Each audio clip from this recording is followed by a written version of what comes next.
Back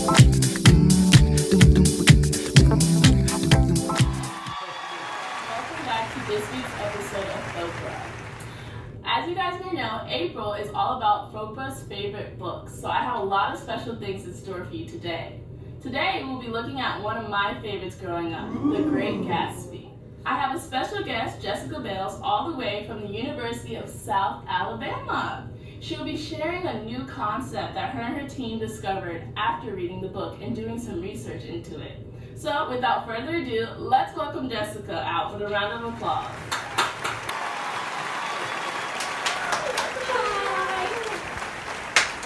Hi Jessica. Hi. Welcome to the show. Thank you so much for coming. Thank you for having me. No problem. So, The Great Gatsby is one of my favorite books ever since I was a kid. So please just give a recap for those of us at home that might not know about it. So The Great Gatsby takes place in the 1920s.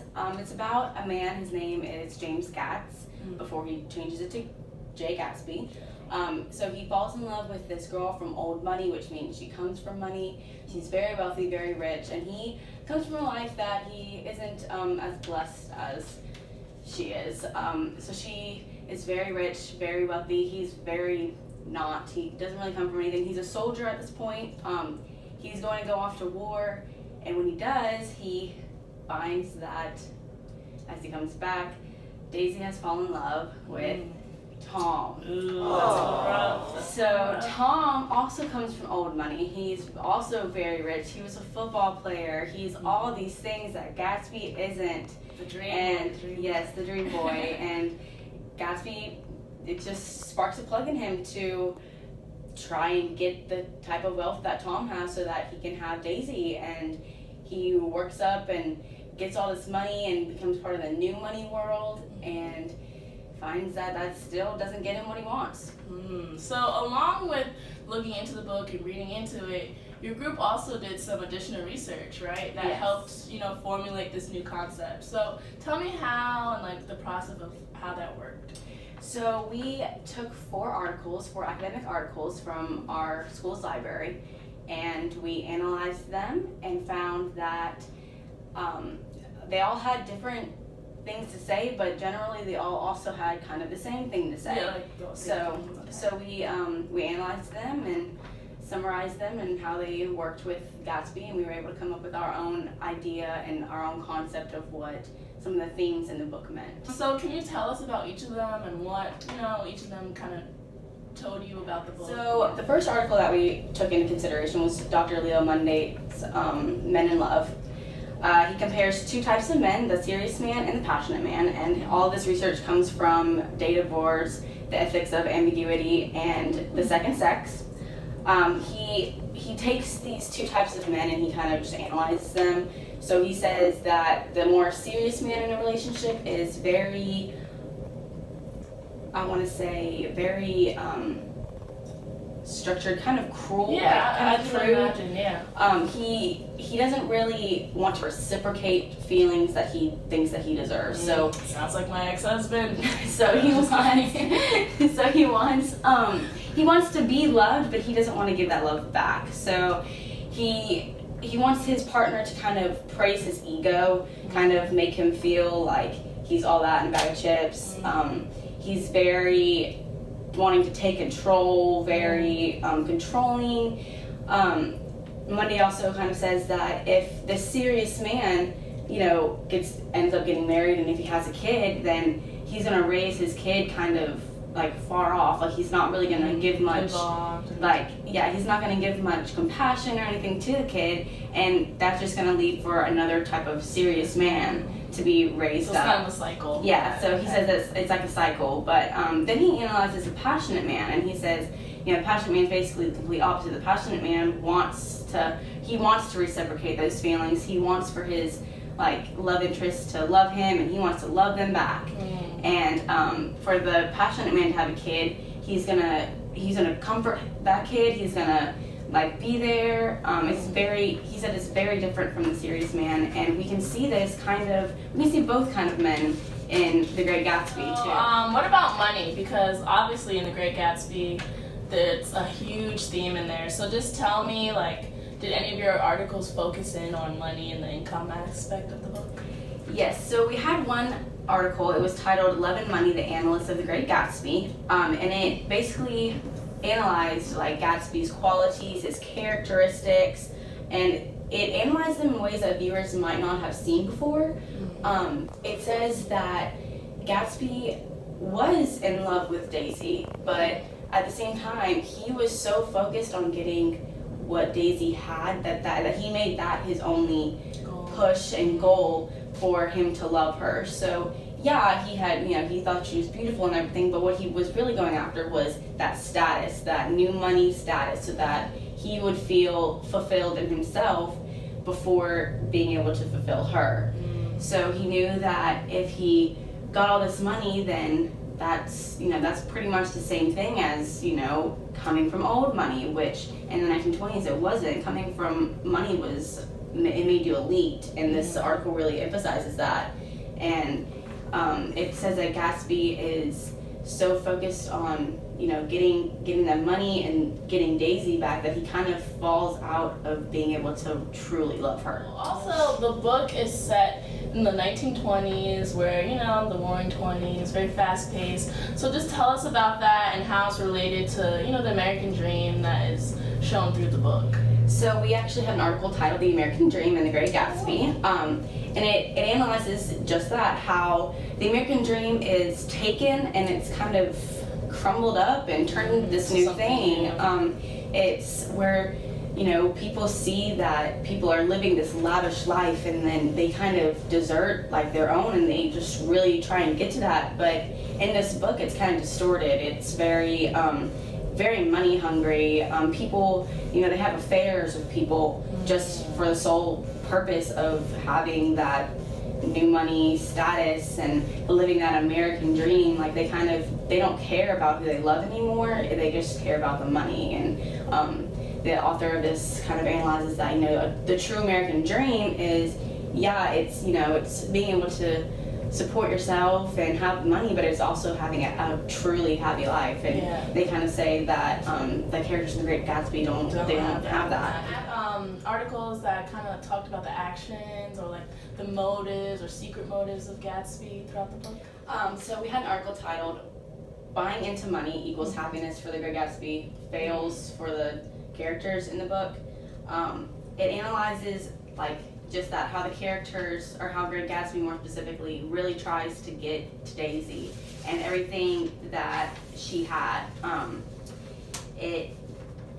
His life no longer was about him anymore. It was about the money. It was about getting her. And when he comes back from war and he sees that Daisy has married Tom, the author of this book, Snyder, says that, or the author of the article, I'm sorry, Snyder says that he was no longer really concerned with himself or with anything else. It was just it was getting the money and then getting to Daisy.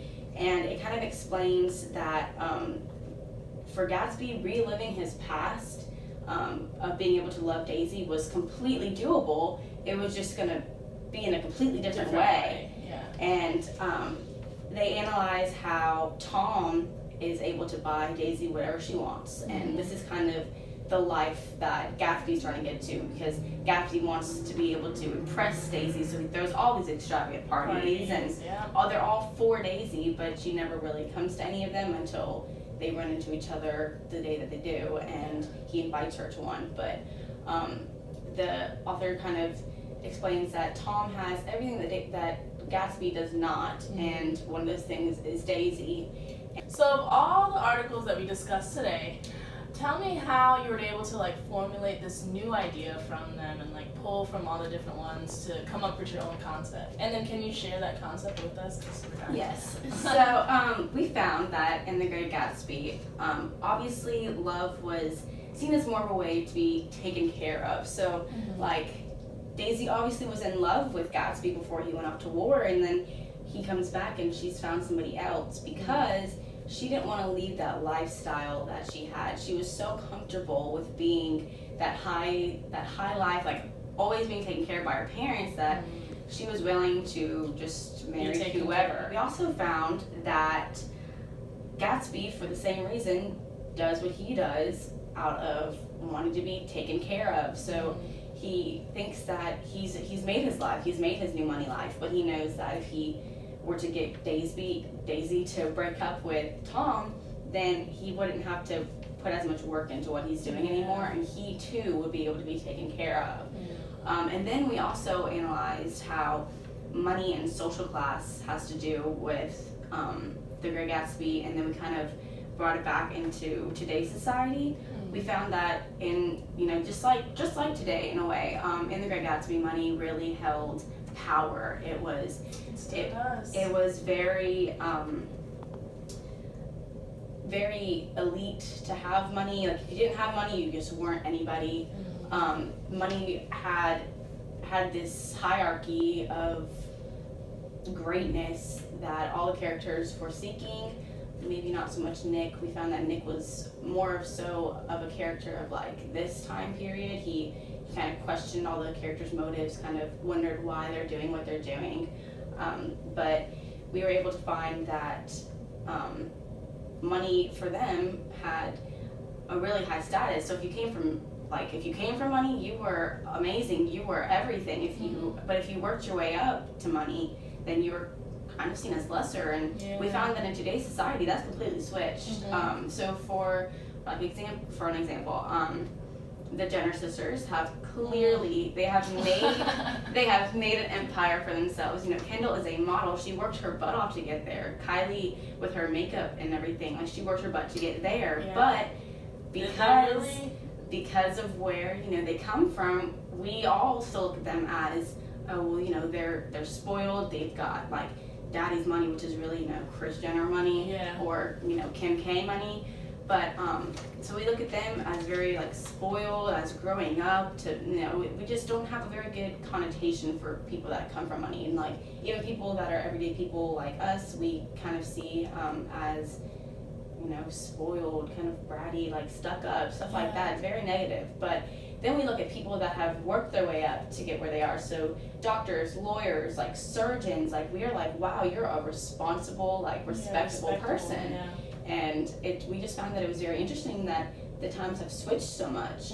So okay, so to my understanding, you guys actually took this concept and tested it on your campus, so you guys like tell me how you guys did that and what that process So we interviewed students from all different backgrounds. We kind of just went around campus and asked people, what is your opinion? Like, what do you think about this? Like, where do you come from? How do you perceive love? Because our concept that we kind of discovered was that people from different backgrounds see love differently. So people that come from maybe a richer, more structured home, structured home, stuff like that, kind of they come from that and they see love as, okay, well, like that's what I should be getting. That's what I should be having. I should be because a lot of girls come to campus just looking for a husband. Exactly. Yes, exactly. And that's what you want to do. That's what you do. And if they come from one of those families that has like the doctors and lawyers as their parents, then they're looking for the doctors and lawyers on campus. That is true. So we found that backgrounds help you perceive your love. So okay, so you have some footage to show us? Yes, we actually videoed all this and we brought it in to share with all of you today. Wow, what a treat. Okay, let's take a look. Hey Foprah, thank you for having us today on the show. Today we're going to go around campus and test our concepts. Hope you can enjoy. Do you think students in campus base who they are interested in on social class or money? Probably money, because people like joke about that all the time. They always say that they want to like marry rich and stuff, so they don't have to do anything.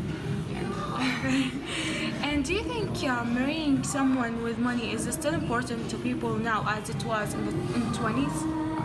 Not really, because like women have gotten more independent and they're able to do the same jobs that men do, like as opposed to in the 20s whenever we didn't have much rights. So now. Do you think marrying someone with money is still as important to people as it was in the 1920s? No, because in the 1920s, women didn't have as many rights as they do today, so they weren't able to make money that they needed to survive, and now they can do that on their own, so it doesn't really matter. Okay. If you don't mind me asking, what social class do you come from? Middle class. What is your definition of love? My definition of love is putting someone else's needs and life above your own and caring for them, and they care for you as well. Do you think students in campus base who they are interested in on social class or money? To a certain extent, I think everyone does. Why do you think that? I think it's just how our society's set up. We all kind of do. Yeah. We see people we have things in common with, and that relates to our social class and economic standing. So. Okay, thank you so much. Wow, amazing stuff. So thank you so much for coming and Thank you for sharing having with us me. all your discoveries. I definitely have a deeper knowledge and of this concept and of the book, and it was great to see it on your campus. Also, for the audience, I do have a little surprise for you all. Ooh. Everyone here will be getting a copy of The Great Gatsby. Woo!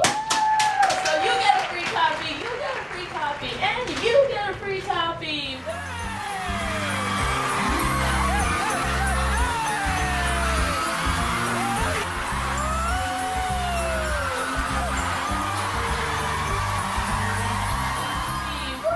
Okay, so thank you. This is all the time we have for today. So thank you for tuning in to another episode of Foprah. We'll see you next time.